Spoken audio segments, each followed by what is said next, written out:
আমি বললাম প্রত্যেকে বুঝতে পারছেন অন্তর্নিহিত অর্থটা। প্রত্যেকের হৃদয়ে আমাদের আছে রবীন্দ্রনাথ ঠাকুর, কণ্ঠে গীতা চেতনাতে আছে নজরুল ইসলাম। তো আজকের এই কবিগুলোর শ্রদ্ধা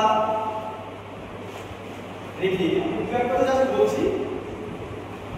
বিশ্ববরেণ্য রবীন্দ্রনাথ ঠাকুর, যিনার আমরা জন্মের পর থেকে যিনার বই পড়ি কিংবা বিদ্যাসাগর প্রথম হাতে পড়ি, সহজ পাঠ, এই সমস্ত বই মাধ্যমে আমাদের হাতে পড়িয়ে দিয়েছে।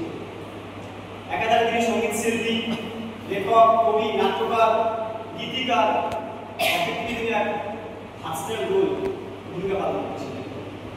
আজ তিনি আমাদের মধ্যে আর নেই, তবু তিনি আমাদের মধ্যে আজও বিরাজমান করে আছেন। আজকে দিনের প্রতি আমার শ্রদ্ধা, মাথা নত করে আমি শ্রদ্ধা জানাচ্ছি। আমরা যেন ভবিষ্যতে এরকম কবিগুলোকে বারে বারে আবার দেখতে চাই।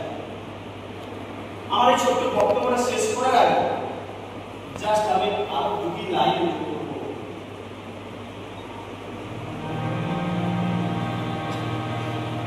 আমি গান করবো না। তোমার সমাধি ফুলে ফুলে ঢাকা, এই বলে আজ